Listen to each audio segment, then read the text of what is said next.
مشتاق احمد خان صاحب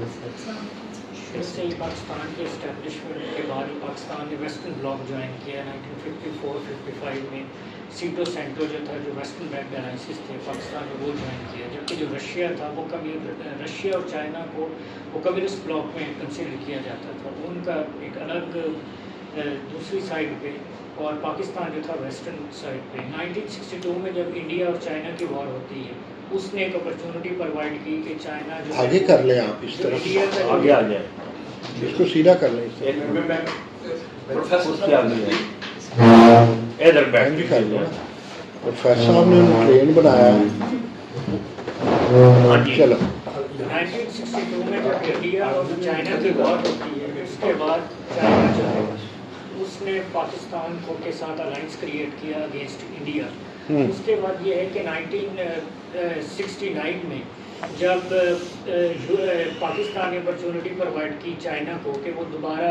ایک alliance create کرے یا ریلیشن شپ بلڈ کرے between U S and China. Henry Kissinger جو تھے وہ پاکستان آئے اور پاکستان نے اس کو ہیلپ کر کے چائنا گئے, اور اس کے بعد رچرڈ نکسن نے وزٹ کیا تھا چائنا کا, جس کے بعد دوبارہ وہ ایک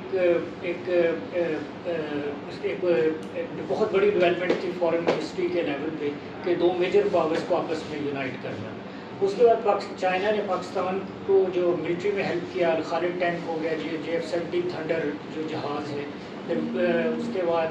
جو ملٹری ٹینکس تھے میزائلس تھے وہ پرووائڈ کیے, اور اکانومی وائز جو ہے سی پیک میں جو یہ روڈ بلڈ انفراسٹرکچر ہے, ایگریکلچر میں ہم نے جو ہے اسٹوڈنٹس جو ہیں وہ چائنا بھیجے ہیں فار دی ایگریکلچر پرپز, وہاں پہ دیکھنے کے لیے کہ ایگریکلچر ریفارمس کیا ہیں. تو وہ 3 months کے لیے ڈفرینٹ یونیورسٹیز کے لیکچرر اور ینگ لیکچررز اور جو ینگ سائنٹسٹ ہیں وہ گئے ہیں, اور وہاں پہ انہوں نے ایگریکلچر ریفارمس پہ دیکھے کہ کس طرح سے جو ہے وہ چائنا کے اندر یہ موسٹ ریسنٹلی جو ہے وہ نگرلی 1000 لوگوں کو. اگر ہم ان کی لینگویج کے حساب سے دیکھیں تو آپ لوگ جانتے ہیں کہ لینگویج کو پروموٹ کرنے کے لیے کئی جگہوں پہ جو ہے وہ چائنیز لینگویجز کے جو ہے وہ شارٹ کورسز کروائے جا رہے ہیں, یا ان کو فری آف کاسٹ جو ہے وہ پاکستانی لوگوں کو جو ہے وہ چائنا کی لینگویج پروموٹ کرنے کے لیے جو ہے وہ اسکالرشپس آفر کی جا رہی ہیں. اگر ہم ان کے کلچرل سائڈ پہ دیکھیں تو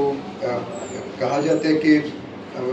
اگر آپ نے کسی کے دل میں اترنا ہے تو آپ زبان کے تھرو اتریں. تو ہم دیکھتے ہیں کہ پاکستان کے اندر کئی جگہ پہ چائنیز فوڈ کو ہماری بڑی جنرل ایکسیپٹنس ہے. ریزن کیا ہے کہ ڈیفینیٹلی وہ ہمارا ان کے ساتھ ایک اس طرح کے ٹرمز ہیں کہ ہم ان کی فوڈ کو, ان کی چیزوں کو جو ہے وہ ہم ایک جنرل ایکسیپٹ کرتے ہیں. ریسنٹلی ایک FC میں ایک کانفرنس ہو رہی تھی, وہاں پہ چائنیز وفود آئے ہوئے تھے تو وہ بڑے فلوئنٹلی جو ہے وہ اردو بول رہے تھے. تو میں نے ویسے ہی ان سے پوچھا, میں نے کہ کیا آپ اتنی ڈیپلی جو اردو بول رہے ہیں وہ کس طرح سے بول رہے ہیں. تو میڈم میڈیا کی وہ جانتی تو وہ کہتے ہیں کہ ہمارے وہاں پہ ایک چینل 98 چلتا ہے جو کہ اردو ٹرانسلیشن میں, یعنی کہ وہ چائنا میں اردو ٹرانسلیشن میں چینل چل رہا ہے, جس سے وہ سارے کے سارے جو ہے وہ جنرلی جو ہے وہ اپنی اردو کی لینگویجز جو ہیں وہ لیتے ہیں. سی پیک سے پہلے جو ہے وہ پاکستان کے اندر چائنا کی طرف سے کوئی اتنی زیادہ جو ہمارے ناردرن ایریاز ہیں اس کی ایکسپلوریشن نہیں تھی, لیکن یہ جو ایک سی پیک کا ایک چینج آیا تو اس کی وجہ سے یہ ہوا کہ کافی زیادہ جو ہے وہ چائنیز کا اس طرف جو موومنٹ ہوئی ہے, اس سے نہ صرف ہمارے ٹورزم. تو اگر ہم ایک اوور آل دیکھیں تو ہمارے کلچر میں ہر جگہ پہ, چاہے وہ لینگویج ہو, چاہے وہ فوڈ ہو ہماری, چاہے وہ ہمارا سیاحت ہو, چاہے وہ ہماری ثقافت ہو, چاہے وہ ہماری سیاست ہو, ہر جگہ پہ ایک بانڈنگ جو ہے وہ آپ کو چائنا کے ساتھ جو ہے وہ نظر آئے گی. اور یہ ان چند کنٹریز میں سے ہے جن کا ہم اکثر فیسٹیولز جن کے ساتھ مناتے ہیں. وہاں پہ اگر فار ایگزامپل پاکستان کا اگر انڈیپینڈنس ڈے آ رہا ہے یا پاکستان کے اگر کوئی ایونٹس آ رہے ہیں تو چائنا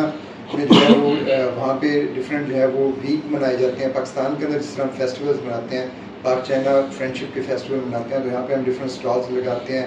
بکس ان کی رکھتے ہیں. تو یہ جو ساری ایک کمبینیشن اور بلینڈ ہے ڈفرینٹ چیزوں کا, ثقافت کا, سیاست کا, سیاحت کا اور ان ساری چیزوں کا, یہ ڈیفینیٹلی ایک اسٹرانگ ریلیشن شپ کو جو ہے وہ ریپرزینٹ کرتا ہے. اینڈ آئی ہوپ کہ یہ ریلیشن شپ آگے بہت زیادہ